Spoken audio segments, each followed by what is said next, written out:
அந்த கிரகம் என்ன நட்சத்திரத்தில் இருக்குன்னு பார்க்கணும். சனி பூரட்டாதி நட்சத்திரத்தில் இருக்குது. குரு வந்து மூல நட்சத்திரத்தில் இருக்குது. அது கேது 12. இங்கே கனெக்ட் பண்ணி பார்த்தீங்கன்னா இவருக்கு இப்போ நடக்கிறது 2023 25 குரு தசையில் சனி புத்தி. இங்கேயும் குரு தசை தான் சொன்னேன். ஒரு 10 கோடி வாங்கிக்கிட்டு நம்ம பரிகாரம் பண்ணாலும் சரியாகாது. நம்ம பரிகாரங்கள்லாம் சூட்சமம். இப்போ மகர லக்னம், மகர ராசி, திருவோண நட்சத்திரம் தான். இவருக்கு 5 வருஷமாக 7.5 சனி நடக்குது. இப்போ மகர ராசி நேயர்களே நான் பலன்னு சொல்லியிருக்கேன். இப்போ இண்டிவிஜுவலாக இவருக்கு ஜாதகம் பார்க்கணும்.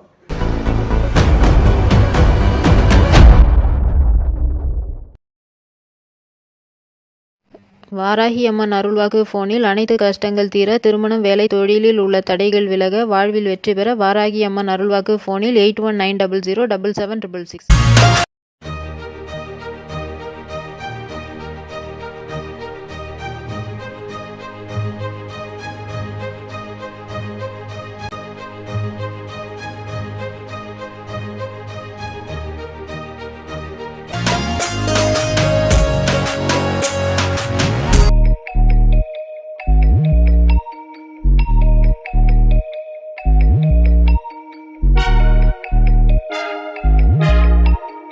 வணக்கம். இன்றைக்கி இந்த சனி பயிற்சியை பற்றி நம்ம பார்க்க போகிறோம். இந்த சனி பயிற்சியில் 12 ராசி பலன் ஒரு பதிவு நான் போட்டிருக்கேன். இப்போ இண்டிவிஜுவலாக ஒரு 2 ஜாதகத்தை வச்சு இந்த சனி பயிற்சி எப்படி நல்லது பண்ணும், எப்படி தீமையும் அது செய்யுன்றத இன்றைக்கி ஒரு உதாரண ஜாதகம், உண்மையான ஜாதகத்தை வச்சு நம்ம பார்க்கலாம். ஓகேங்களா? இப்போ டிசம்பர் 20 மகரத்தில் அவிட்டம் 2ஆம் பாதத்திலிருந்து கும்பராசியில் அவிட்டம் 3ஆம் பாதத்தில் இந்த சனி பயிற்சி ஆகுது டிசம்பர் 20ஆம் தேதி. அப்போ இந்த சனி பயிற்சி எப்படி வேலை செய்யும்? பொதுவாக சனி பயிற்சி அப்படின்றது எல்லாரையும் பாதிக்காது, ஆனால் ஒரு சிலரை ரொம்ப பாதிக்கும். அந்த வித்தியாசம் எப்படி வேலை செய்ய போகுது? நம்ம ஒரு சனி தசை நடக்கும் போதோ, சனி புத்தி நடக்கும் போதோ, சனி அந்தரம் நடக்கும் போதோ அப்போ தான் இந்த சனி பயிற்சி அவங்களோட ஜாதகத்தில் பிறப்பில் சனி நல்லதாக இருந்தால் அதை கூட்டி நல்லதாக செய்யுதா, இல்லை நல்லதை குறைக்குதா, இல்லை கெட்டதாக இருந்தால் கெட்டதை கூட்டி கொடுக்குறதா, இல்லை கெட்டதை குறைக்குதான்னு அவங்கவுங்க தனிப்பட்ட ஜாதகத்தில் வேறுபட்டுகிட்டே இருக்கும். பொதுவாக அப்படியே 7.5 சனி, அஷ்டபதி சனி, அர்த்தாஷ்டம சனி, கெண்ட சனி அப்படி நம்ம எல்லாத்துக்கும் பயப்படக்கூடாது. இப்போ அதுதான் நம்ம உதாரணத்தில் பார்க்க போகிறோம். அதுக்கு முன்னாடி ஒரு சின்ன உதாரணம். இப்போது மகர ராசி நேயர்களே, 7.5 சனி 5 வருஷம் உங்களுக்கு நடக்குது. இப்போ இன்னும் 2.5 வருஷம் 7.5 சனி இருக்குது. அதனால் கவனம் தேவை அப்படின்னு பொதுவாக எல்லாரும் அந்த மகர ராசிக்கு சொல்லும்போது, நம்மளுக்கு தெரிஞ்ச எல்லாருக்கும் தெரிஞ்ச சூப்பர் ஸ்டார் ரஜினிகாந்த் மகர ராசி திருவோண நட்சத்திரம். அப்போது இந்த 5 வருஷமாகவே அவருக்கு எல்லா படமும் ஓடுது. குறிப்பாக இப்போ மகரத்துலேயே ஜென்ம சனியாக இருக்கும்போது ஜெயிலர் இந்தியாவிலே டாப் 1 கலெக்ஷன் ஆகி அவ்வளோ நம்பர் 1 72 வயசில் அவர் இவ்வளோ கலெக்ஷன் ஆகிருக்குன்னா அவரோட சுய ஜாதகத்தில் இருக்க அந்த சனியோட பலம், அவரோட தசா புத்தி, அவரோட ஜென்ம கணக்கு தான். இது புரியுதுங்களா? பொதுவாகவே மகர ராசினா உடனே பயப்படுத்து, மிதுன ராசினா உடனே பயப்படுத்து, இப்படி இருக்கக்கூடாதுன்றதுக்காக உதாரணம் சொல்கிறேன். இப்போ எனக்கு தெரிஞ்ச ஒருத்தர் 10 வருஷமாக என்னோடய கிளைண்ட்டு. அவர் ஜாதகத்தை நான் சொல்கிறேன், பேர் சொல்லாமல் சொல்கிறேன், அவர் டேட் ஆஃப் பர்த்லாம் வேணும். பொதுவாக அவர் இப்போ மகர லக்னம், மகர ராசி, இவரும் திருவோண நட்சத்திரம் தான். இவருக்கு 5 வருஷமாக 7.5 சனி நடக்குது. இவர் எப்படி இருக்கார் இப்போ ப்ராக்டிக்கலாக, இனிமேல் எப்படி இருப்பான்னு பார்ப்போம். இப்போ மகர ராசி நேயர்களே நான் பலன்னு சொல்லியிருக்கேன். இப்போ இண்டிவிஜுவலாக இவருக்கு ஜாதகம் பார்க்கணும். இப்போ இவருக்கு குரு தசை நடக்குது. 2011 2027 வரைக்கும் கிட்டத்தட்ட 16 வருஷம் இந்த குரு தசை நடக்குது. இதில் குறிப்பாக எல்லாரும் பயப்படுற மாதிரி இவருக்கு 5 வருஷமாக 7.5 சனி நடந்துட்டுருக்கு. அப்போ நீங்கள் சொல்கிற மாதிரி, எல்லாரும் சொல்கிற மாதிரி இவர் கஷ்டப்படுறாரான்னு பார்த்தா கஷ்டமே படலை. இவர் 2011 குரு தசை ஸ்டார்ட் ஆகிடுச்சு. 2013 என்கிட்ட வந்தார் ஜாதகம் பார்க்க. அப்போ ஒரு சின்ன கம்பெனி இவரும் இன்னொருத்தரும் சேர்ந்து ஒருத்தரை வேலைக்கு வச்சு ஆரம்பித்தார். இப்போ நேற்று வந்தார் இதே நபர் 10வது கம்பெனிக்கு பேர் வச்சுக்கிட்டு அவரோட சொந்த பேரில் குரூப் ஆஃப் கம்பெனிஸ் ஸ்டார்ட் பண்ணியிருக்கார். இது எதனால்? மகர ராசி தானே, அதுவே 7.5 சனி தானே. அப்போ இன்னொன்று மகர லக்னமே, அப்போ டபுள் ப்ராப்ளம் இல்லை. லக்னமும் அதுவே ராசியும் இல்லை. அப்போ அவர் ஒன்றுமே இல்லாமல் பிச்சை எடுக்கணும், இல்லை கஷ்டப்படணும், நம்ம புக்கில் போட்டிருக்க மாதிரி டிவியில் சொல்கிற மாதிரி ரொம்ப நாசமாக இன்னும்ல. அவர் நாளுக்கு நாள் ஹை லிஃப்ட் ஆகிட்டு இருக்கு. காரணம் என்னென்னா, அவருக்கு இங்கே தான் சொல்கிறேன், அந்த தசா புத்தி அவங்க ஜாதகத்தில் இருக்காம தான் வேலை செய்யும். இவருக்கு குரு வந்து இங்கே 2ல் இருக்குது.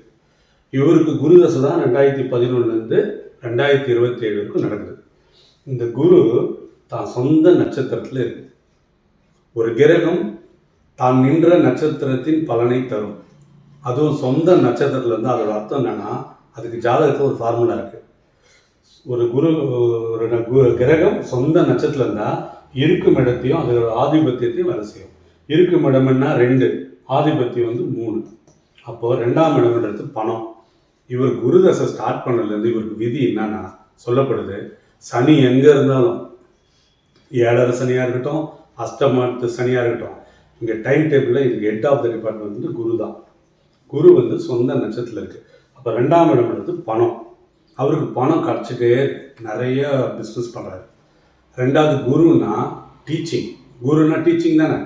அப்போ அவர் அந்த இன்ஸ்ட்ரக்ஷன் மாதிரி நிறைய பேர் பிஸ்னஸ் எப்படி பண்ணணுன்ற கிளாஸ்லாம் அவர் கண்டக்ட் பண்ணுறாரு. அதுக்கு ஒரு ஆஃபீஸ் வச்சுருக்காரு. 3வது குருனா சட்டம். அவர் அட்வொகேட்டாக இருக்கார். 4வது குருனா அக்கௌண்ட்ஸ் ஆடிட்டிங். அவர் ஆடிட்டராகவும் இருக்கார். அப்போது இங்கே பாருங்கள், 7 சனி இங்கே வேலை செய்தா. அப்போ இது எல்லாமே உண்மை. நான் சொல்கிறதுலாம் ப்ராக்டிக்கலான உண்மை. அவர் ஆடிட்டராக இருக்கார். குரு தான் காரணம். ஆடிட்டர் காரணம் குரு. பணத்துக்கு குரு தான் காரணம். பணம் நிறைய கிடைக்குது. டீச்சிங் லைனில் நம்பர் 1 இருக்கார். அதுக்கும் குரு தான் காரணம். அப்போ இது எல்லாமே இந்த குரு சொந்த நட்சத்திரத்துலேருந்து 2027 வரைக்கும் இருக்குது. அடுத்த டவுட் வரும், இவருக்கு சனி தசை வந்தால் ஒரு வேளை இவருக்கு சனி தசை இப்போ நடக்குது. அப்போ சனி தசை நடந்தால் இவர் கஷ்டப்படுவாரானா கஷ்டப்பட மாட்டார். காரணம் இங்கே பாருங்கள், சனி வந்து லக்னத்துக்கும் ராசிக்கும் அதிபதி 11ல் இருக்கார், லாபஸ்தானத்தில். இது பாதகாதிபதினும் ஜோசியர்னு சொல்லுவாங்க. ஆனால் இவருக்கு அதுவும் சொந்த நட்சத்திரத்தில் இருக்குது. அடுத்து வரக்கூடிய சனி தசையும் 19 வருஷம். அதை இப்போயே கற்பனை பண்ணி இந்த 7 சனி நடக்கும்போது சனி தசை இப்போ நடக்கிறத வச்சு பார்ப்போம்.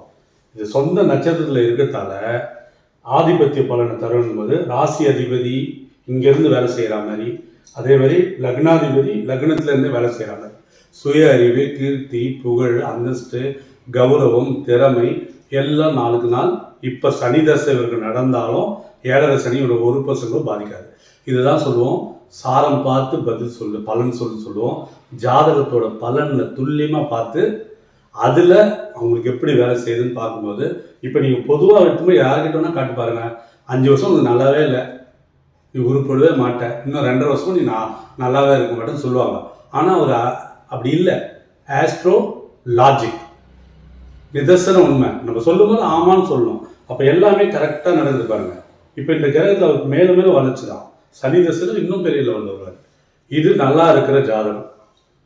பாசிட்டிவ்னு ஒன்று இருந்தால் நெகட்டிவ்னு ஒன்று இருக்குல்ல. அப்போ என்னங்க 7 சனி இந்த சனி பயிற்சியில் வேலை செய்யாதா? அது ஏற்கனவே சொன்ன மாதிரி தான்.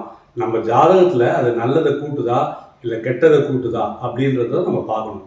ஒரு 80% நம்ம ஜாதகத்தில் என்ன இருக்கோ அதுக்கு கூட்டுறதோ குறைக்கிறதோ அந்த கோச்சாரம். இன்னொன்று, இப்போ இவர் வந்து வீடியோ எடுக்கிறாரு, கேமரா ஆன் பண்ணுறாரு, என்னை எடுக்கிறாரு, இதை திரும்ப அவர் டிவியில் சேனலில் போடுறாரு. போட்டாலே எல்லோரும் பார்த்துருவாங்க. யாரெல்லாம் இந்த சேனலில் போகிறாங்களோ அது என் வீடியோ பார்க்கும்போது தான் நான் வருவேன். அதே மாதிரி தான் இந்த சனி பேச்சுன்றது இந்தியாவில் இருக்க எல்லாரையுமே நாசம்லாம் பண்ணாது. காஷ்மீரில் மழை பெய்யலாம், இங்கே ஒன்றுமே எஃபெக்ட் இருக்காது. புரியுதுங்களா? மார்கழி இங்கே குளிரும், ஆனால் நாக்பூரில் வெயில் அடிக்கலாம் சொன்ன மாதிரி. அப்போ இடம் பொருள் ஏவலுக்கு ஏற்ற மாதிரி தான் வேலை செய்யும். எதுவுமே ஒரு பூலோகத்துக்கு சொல்லப்பட்ட விதி தான் இது. இது எல்லாருக்குமே அப்படி பயப்படுறாங்க. முதல்ல நீங்கள் பயந்தாலே, சனி வந்து நியாயத்துக்கு அதிபதி, நியாய கர்மாதிபதி. அவர் நியாயமாக இருந்து யாரையும் ஏமாற்றம் வந்து நல்ல எண்ணங்களோட வந்து வாழ்க்கையில் அடுத்தவங்களுக்கு உதவி செய்கிறாம இருந்தால், சனி உண்மையிலே கெட்டவராக இருந்தால் கூட நம்மளுக்கு நல்லவராக மாறுவார். சனி நிறைய தப்பு செய்கிறவங்களுக்கு தான் தண்டிப்பார். நல்லவங்களுக்கு தானம் தர்மம் பண்ணுறவங்களுக்கு அந்தளவு பாதிப்பு இருக்காது. இன்னொன்று, மனிதர்களே அதை யூஸ் பண்ணுறாங்க. எனக்கு பயங்கர பிரச்சனை, 7 சனி பின்னி பெடல் எடுக்குது, என் வாழ்க்கையை நாசமாச்சுன்னு டெய்லி நாக்கிலேயே சனி நர்த்தனமானோம். அப்போ அவங்களுக்கு எப்படி சனி வந்து நல்லா வேலை செய்யும்? எல்லாரும் திருநள்ளாறு போகிறாங்க, 99% சிவன் கோயிலுக்கு போகிறாங்க, சனி பகவானை கும்பிட்றாங்க. கும்பிட்டுட்டு நம்பவே மாட்றாங்க. 7.5 வருஷத்துக்கு அதையே கட்டி நழுவுறாங்க. எனக்கு நல்லா இல்லை நல்லா இல்லைன்னும்போது நல்லா இல்லாமல் போகுது. நினைக்க தனக்கு மனம் ஒரு மந்திரம். சரி, இது நல்லா இருக்கிறதுக்கு நான் காட்டிட்டேன். இப்போ இன்னொரு ஜாதகம் இதே மாதிரி என் ஃப்ரெண்டு, அவர் கடக லக்னம் கடகராசி பிறப்பு ஜாதகம்.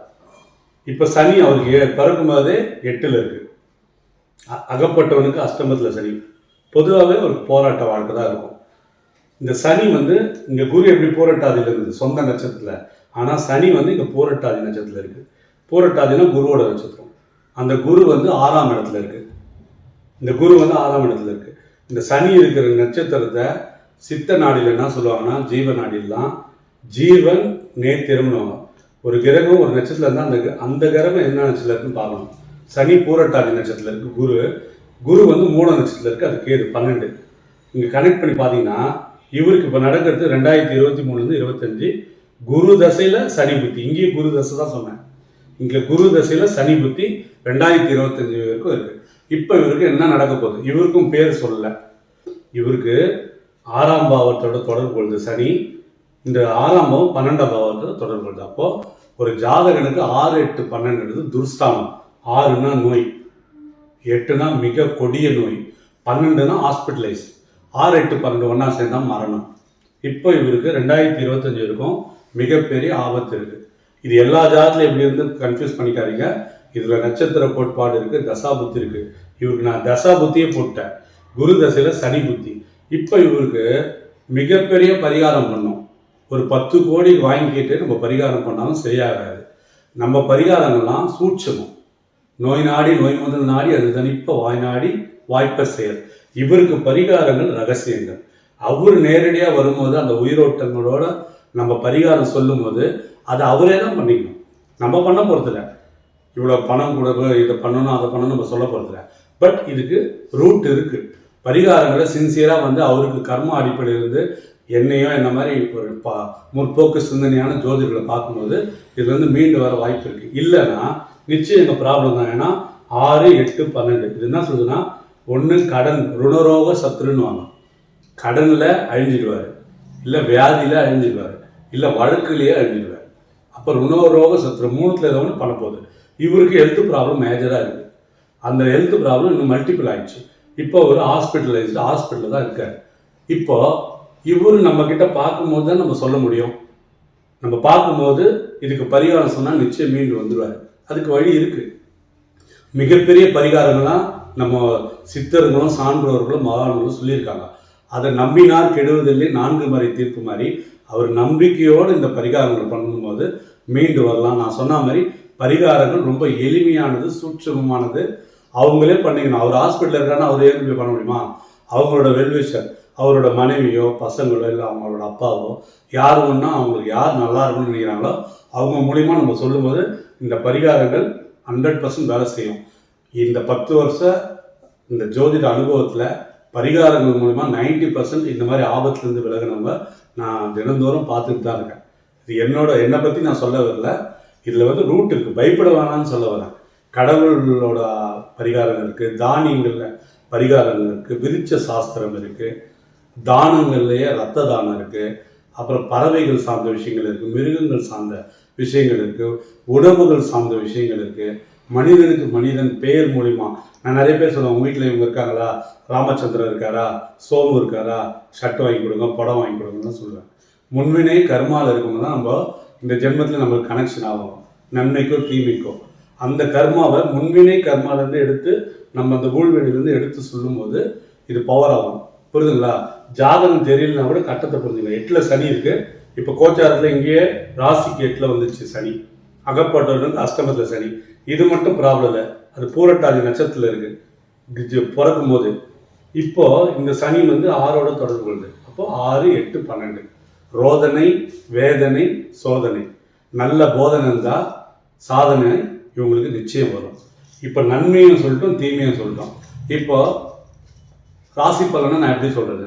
அதனால தான் என் ராசி பலனை இப்போ பேட்டி எடுத்துகிற சொன்னார், ரொம்ப ஷார்ட்டாக முடிச்சிட்டிங்களேன்னாரு. அது ஷார்ட்டாக தாங்க முடிக்கணும். அது பொது பலன் தானே, அது பொதுவாக தான் நடக்கிறத சொல்லியிருக்கேன் சிம்பிளாக. அதில் வந்து இதுதான் உண்மையானது. இந்த 2 விஷயத்த நம்ம வந்து ஒரு உதாரணத்துக்கு சொல்லியிருக்கோம். அப்போது எந்த ஒரு விஷயமும் நம்ம ஒரு மேக்ஸு டீச்சர் வரும்போது மேக்ஸ் தான் எடுப்பாங்க, சயின்ஸ் டீச்சர் வந்தால் சயின்ஸ் தான் எடுப்பாங்க. சயின்ஸ் கிளாஸில் போய் மேக்ஸ் வந்து நம்மளை அட்டாக் பண்ணணும்னு நம்ம நினைக்கவே கூடாது. ஊட்டிக்கு போனால் குளிர் எடுக்கும், ராஜஸ்தான் பாலைவனத்துக்கு போனால் வேர்த்து கொட்டும். இடத்துக்கு ஏற்ற மாதிரி மாறுது தன்மை. அதனால் வெறும்னே இந்த பூமி இன்னொன்று இந்த சனி பயிற்சி அப்படின்றது என்னென்னா, அது ஒவ்வொரு நாளும் 20 லட்சம் மைலுக்கு மேலே ட்ராவல் ஆகிட்டே தான் இருக்க சனி. இந்த எல்லைக்கோட்டை தாண்டுது இப்போ. அதுதான் அது தாண்டும் போது நம்ம என்ன நினைக்கிறோம், இந்தியாவிலேருந்து பாகிஸ்தான் வந்த மாதிரியும் பாகிஸ்தான்லேருந்து பங்களாதேஷ் போன மாதிரியும் அந்த ஒரு டோல்கேட் மாதிரி நினைக்கிறோம். அப்படி கிடையாது. இந்த கோடு வந்து கற்பனை கோடு தான். இது 360 டிகிரி நீள்வட்ட பாதை முட்டை மாதிரி இருக்குது. இதில் எல்லாமே மூவ் ஆகிட்டு தான் இருக்குது. முக்கியமாக சொல்லணும்னா சூரியன் ஒரு மாதத்துக்கு ஒரு தடவை பயிற்சி ஆகிட்டே இருக்குது. நம்ம கண்டுக்கவே மாட்டோம். சூரியனை தான் எல்லா கிரகமுமே சுற்றுது. மாஸ்டர் ஆஃப் சோலார் சிஸ்டமே சூரியன் தான். சூரிய பயிற்சின்னு யாரும் நமக்கு சொல்லி கொடுத்துருக்காங்களா? இல்லை. சந்திரன் 2.25 நாளுக்கு ஒரு தடவை பயிற்சி ஆகுது. சந்திரன் பயிற்சி யாருன்னா சொல்லி கொடுத்துருக்காங்களா? மாதத்தில் 2.25 நாள் நமக்கு சந்திராஷ்டமம். எந்த மனிதனாக இருந்தாலும் கஷ்டப்பட்டு தான் ஆகணும். அதுவும் நம்ம விட்டுடுறோம். செவ்வாய் 1.5 மாதத்துக்கு ஒரு தடவை போகுது. புதன் 1 மாதத்துக்கு ஒரு தடவை போகுது. ராகுக்கு எது 1.5 வருஷத்துக்கு ஒரு தடவை போகுது. சனி 2.5 வருஷத்துக்கு ஒரு தடவை போகுது. குரு வந்து 1 வருஷத்துக்கு ஒரு தடவை போகுது. நம்ம என்ன நினைக்கிறோம், இந்த பயிற்சி வந்தோன்னா அங்கேயே அது ஆணி அடிச்சு அங்கேயே சனி இருக்குன்னு தான் நினைக்கிறோம். அப்படி கிடையாது. அது பல ஆயிரம் கிலோமீட்டர் இருக்குது, பல லட்சம் கிலோமீட்டர் கும்பன்றது. இதுலேயே 9 பாதம் நட்சத்திரம் இருக்குது. அவிட்டம் 3ஆம் பாதம், 4ஆம் பாதம், சதயம் 1ஆம் பாதம், 2ஆம் பாதம், 3ஆம் பாதம், 4ஆம் பாதம், பூரட்டாதி 1ஆம் பாதம், இப்படி 9 பாதம் இருக்குது. ஒவ்வொரு பாதத்துக்கும் அது குறைஞ்சது 3 மாதம் ட்ராவல் ஆகும். அந்தந்த நட்சத்திரத்தில் போகும்போதும் தன்மை மாறும். அதனால தான் ரெட்டை பிரிவியாக இருந்தால் கூட 1 நிமிஷம் வித்தியாசத்துலேயே நேற்று ஒருத்தவங்க வந்தாங்க, 2 ட்வின்ஸ் அவங்களுக்கு. ஒரு பொண்ணு 5 வயசு ஆகுது. ஒரு பொண்ணு செம்மையாக படிக்கிறான், ஒரு பொண்ணு படிக்கவே மாட்டேதான். இயற்கையாகவே ரெட்டை பிரிவு, ஒரே மாதிரி நட்சத்திரம், ஒரே மாதிரி லக்னம், ஒரே மாதிரி தசை புத்தி அந்தரம் இருந்தாலும் அந்த 1 நிமிஷத்தில் கிரகங்கள் பல மைல் ட்ராவல் ஆகி அங்கே மாற்றத்தை ஏற்படுத்திச்சு. இந்த நேரத்தில் நான் கும்பராசி நேயர்களே அப்படின்னு நான் அப்படி சொல்ல முடியும். அது பொதுவாக சொல்லலாம். இப்போ இப்படி இண்டிவிஜுவலாக பார்க்கும்போது ஒவ்வொருத்தருக்கும் மாறும். அப்போ நல்லதை விட நம்மளுக்கு கெட்டது தான் நிறைய நடக்கும் சனி தசையிலையோ சனி பயிற்சிலையோ. அதனால் கவனம் தேவை. நீங்கள் திருநள்ளாறு போயிட்டு அங்கே போய் வேண்டிக்கிட்டு அன்னிலேருந்து நியாயம் தர்மம் நல்ல எண்ணங்களோட நீங்கள் வாழும்போது உங்களுக்கு சனி நல்லது செய்வார். நீங்கள் வந்துட்டு 10 கொலை 20 பேரை திருட்டினீங்கன்னா எத்தனை தடவை திருநள்ளாறு போனாலும் உங்களுக்கு பலன் இல்லை. அங்கே போய் நீங்கள் அட்டண்டன்ஸ் தான் கொடுத்துட்டு வந்திருக்கீங்க. ஸோ சனி தசை நடக்கும்போதோ சனி பயிற்சி நம்மளுக்கு கெடுதலாக இருக்கும்போது நம்ம வந்து அக்செப்டன்ஸ், ஏற்றுக்கொள்ளுதல், மனித மனம் மனித மூளை ஏற்றுக்கொண்டு நல்ல விஷயங்களே இருக்கிறது. போட்டி இல்லாமல், பொறாமை இல்லாமல், சூழ்ச்சி இல்லாமல், பஞ்சம் இல்லாமல், அடுத்தவங்க குடியை கெடுக்காமல், நம்ம நியாயம் தர்மம் பிறருக்கு உதவி செய்கிற விஷயம், உதவி செய்கிறோமோ இல்லையோ உபத்திரம் செய்யாமல் நம்ம வாழும்போது எல்லா சனி பயிற்சியும் நல்ல பயிற்சி தான், எல்லா குரு பயிற்சியும் நல்ல பயிற்சி தான், எல்லா ராகு கேது பயிற்சியும் நல்ல பயிற்சி தான். இந்த 2 உதாரணம் உங்களுக்கு போதும்னு நினைக்கிறேன். ஓகேங்களா? நன்றி, வணக்கம், வாழ்க வளமுடன். ரோஜா தமிழ் டிவி வியூவர்ஸ் எல்லாருக்கும் வணக்கம். இதுவரை நீங்கள் பார்த்த இந்த நிகழ்ச்சி உங்களுக்கு பிடிச்சிருக்கும் அப்படின்னு நினைக்கிறோம். இது மாதிரி பல சுவாரஸ்யமான நிகழ்ச்சி உங்களை வந்து சென்றடைய நீங்கள் செய்ய வேண்டியது ஒன்றே ஒன்று தான். ரோஜா தமிழ் டிவியை லைக் பண்ணுங்கள், ஷேர் பண்ணுங்கள், கமெண்ட் பண்ணுங்கள், சப்ஸ்கிரைப் பண்ண மறந்துடாதீங்க. அது மட்டும் இல்லாமல் எங்களோட செய்திகள் உங்களை வந்து உடனுக்குடன் வந்து அடைய நீங்கள் செய்ய வேண்டியது ஒன்றே ஒன்று தான். பெல் பட்டனை கிளிக் பண்ண மறந்துடாதீங்க.